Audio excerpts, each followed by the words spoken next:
Hi folks, and welcome to this episode on Chalet Baron, where I'm talking about the thumb lock swing and just trying to help you bone up on some of the basics of it. I know I probably covered it, I think, twice. One in a previous, a video before Chalet Baron, and one that actually did an episode, I believe. But in this, there are always problems with it because the thumb lock grip has some distinct disadvantages, and it has some issues with regards to certain mechanics and swing mechanics that just don't happen in other types of grips. You know, the one of the big problems to kick off is the tipper type. You know, for example, the profile of the tipper, and this one has an elongated oval, versus something like this, which is a ball end, if I were to use this end as the long end. The problem with an elongated, where you have one and two major points of contact, versus this one, which has more of a rounded appeal, is that it's hitting the drum on different sections. So if you're swinging out, there's literally going to be a whole section only here and only here that's actually going to strike the drum. What it means is that as you swing back and forth, you've lost everything. You haven't hit the drum at all, and you're coming back and missing entire swings. So that could be an issue. Whereas a rounded end, you can hit it more evenly over the entire profile of the tipper. But I'm not using this tipper. I'm going to be using, a bundled tipper. This one I've actually made for myself. It's pretty cheap, but it actually works. It makes a great noise.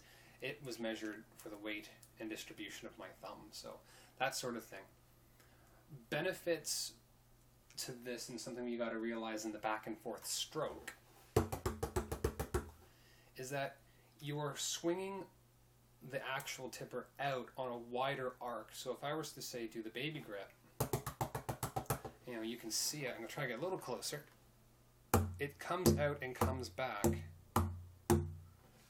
in a much more straight sort of arc. If I was to paint it out for you right here on the screen, it would be like this, back and forth, back and forth.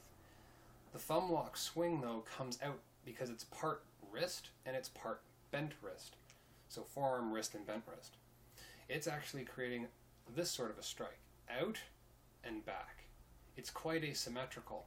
It's swinging out on almost 45, and then it comes back, and then comes back at about a 10 or 15 degree angle. So what you would get is an uneven sort of swing, coming out and coming back. Coming out like this, coming back like this, like that. That's something that does contribute to making this a bit of a difficult sort of grip. But you gain something from it, and that is the ability to stop doing this sort of motion in the baby grip when you want to get a good hard pop on the top. Instead, all you have to do is just close the thumb and turn the wrist and hand sideways. So instead of having to do this motion, you are doing that motion, which makes very little energy, it's very economical, and it allows you to bounce off and back with triplets even faster.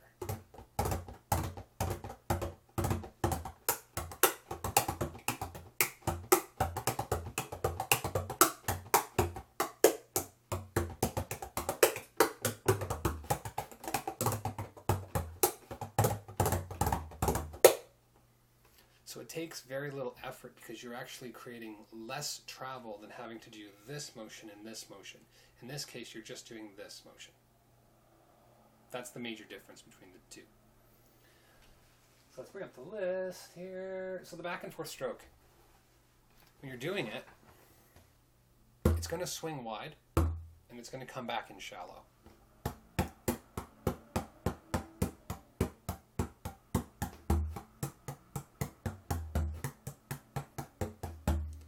When you're throwing in doubles, it's just like anything else. Straight down is very simple. It's when you come back up. So with the baby grip, you just close it up by spanking the bottom of it. Okay? This one's a bit different because you have that wider angle. You actually have to turn the wrist in and close the angle a little bit. Oops, see if I can. It's hard to do on a smaller drum, but I'll do it anyway. So as you start off, just start off and try to roll it in with a double up.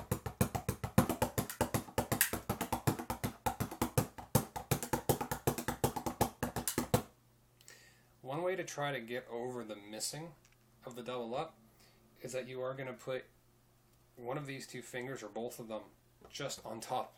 They're literally going to be touching as they come up, and they're going to lightly brush it. So you are trying to minimize that swing back so that your arc isn't so far out, it's actually more shallow. So your arc's going to go from here to here. And as you swing back, it's going to start looking like the baby grip rather than the standard straight out and back hit. So that's when the bending of the wrist comes into play. Playing double down is simple. Playing double up, come on. Come on. There we go. Playing double up.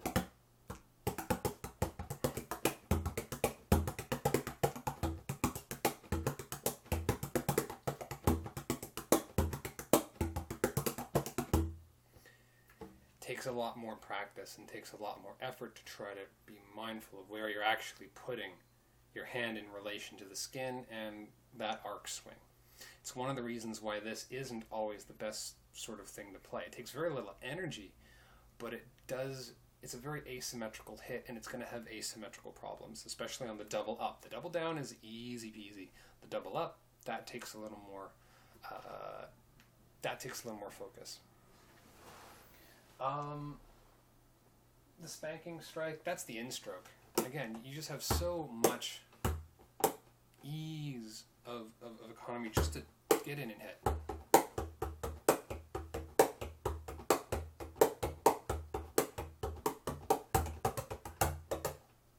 So, go over some of the basic patterns, so like the reel and the jig.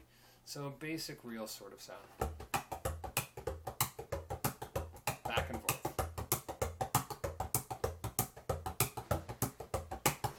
Get a better view.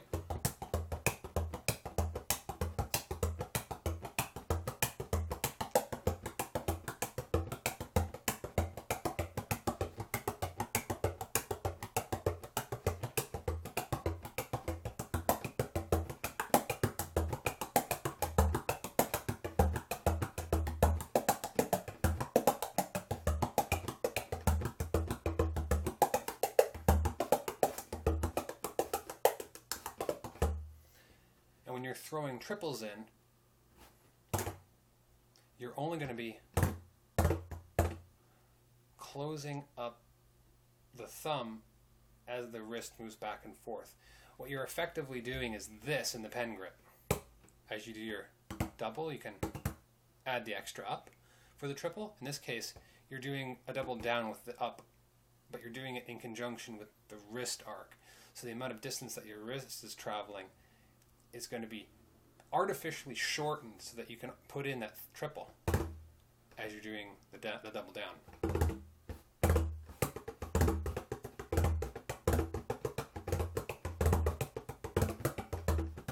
See if I can get you a cleaner sound out of this.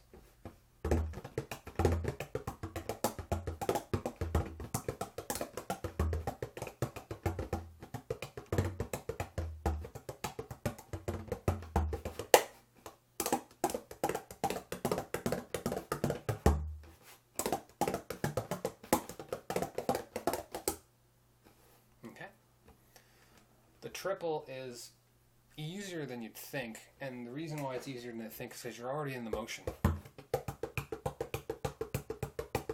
Let's try to get the jig going. It's just easier to apply that mechanic once you're moving.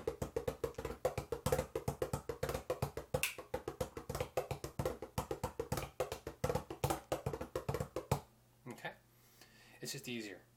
But it's easier because you're working with gravity, you're working with the tension, and you're also foreshortening it without having to do consciously double ups. Two particular motions. In this case, you're already traveling in one direction, and your wrist is going to do the rest. The basic 4-4 thing, so back to the reel again. Sorry, I got way off topic, but back to the reel thing. So back into the reel. 1, 2, 3. 1, 2, 3, 4. Doubles.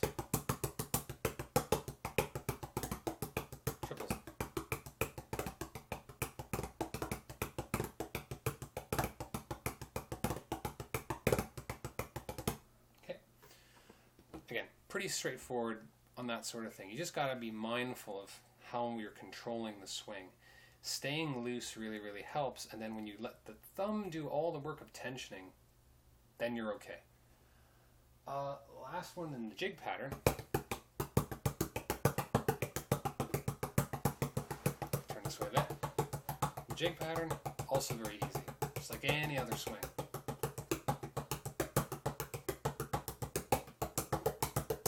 It's very easy to keep the jig pattern going on the double down. Takes no effort.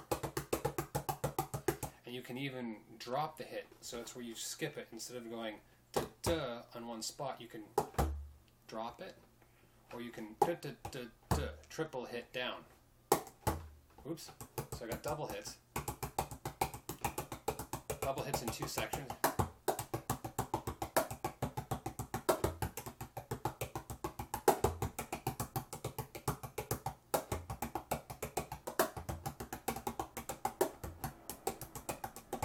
Oops.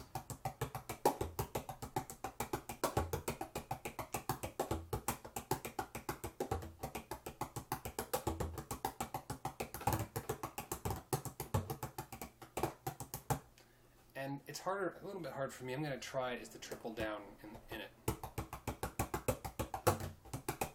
Come on. I'm probably not going to get it in the video. There, right there is what I want. There, the triple down. That's a little bit easier to do because again, you're just following with this. A triple down, I find in the pen grip to be about just as easy. In the baby grip, I find it also just as easy. The annoying thing about this is that you don't have the same sort of grip pushing up that you have between the pen grip and the baby grip. This one is that you actually have to drop everything as you go and hit it. It's still doable. It just requires your brain and your thumb and your wrist to sort of, instead of thinking like the same sort of pattern over again, it kind of has to think a little asymmetrically. I turn when I drop. I come up when I turn, rather than I turn and drop at the same time sort of idea. It hits in. So it's a little difficult. Don't get discouraged too much from it, but a good reason to not use this is if it is just, if you can't get the basic back and forth stroke, the triplets and the doubles are not going to be very helpful. It's going to remain a problem, and it's going to remain out of reach because it's asymmetrical thinking and it's asymmetrical body and mind and motor neuron firing at an asymmetrical time. So it's no longer thinking about this happens, this happens, this happens, this happens. It's more like this happens, this happens, this happens, this happens, this happens.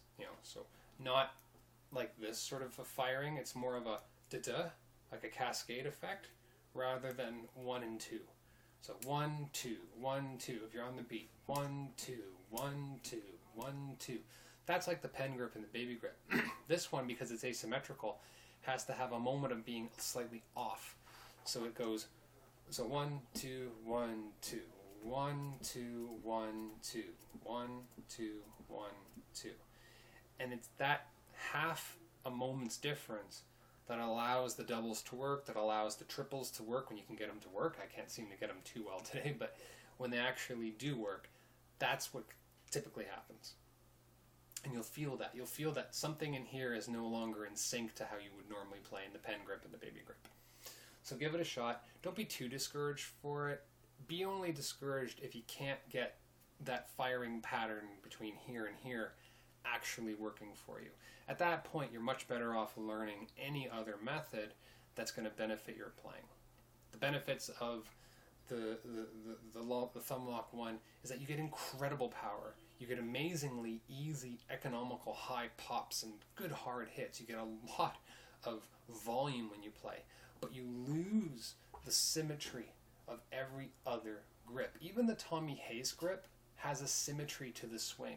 This one has no symmetry, and it's just because of how the wrist and how things come back in and out. It's also a very good thing to use on larger drums. This little 14-inch drum means I'm usually swinging beyond the length of the drum.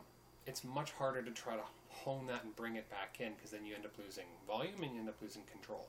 If you're playing a 16 or an 18-inch drum, an 18-inch and 20-inch drummers out there, if you have them, try it. It's much, much easier, because your triples, your doubles, your double downs, your double ups are going to be much easier because you have more real estate on the drum head to work with. I have a very small drum here to actually play on, so that's the limitations of the smaller drum.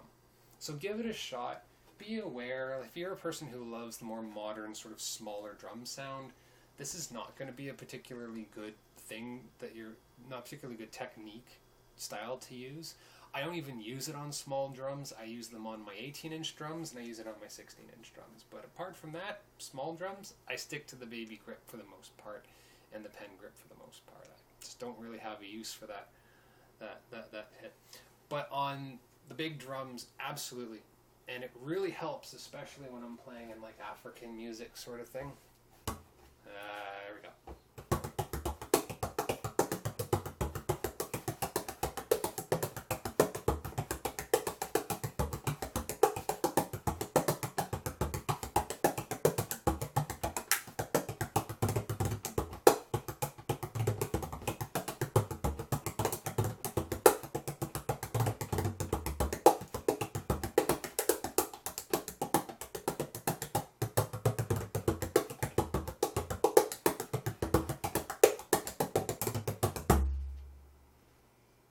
Definitely not Irish. So, give it a shot. If you actually have it, try to look at other sort of musical genres, especially like Middle Eastern and African and Japanese music. See if you can get it to work. Till next time, thanks for watching. Bye.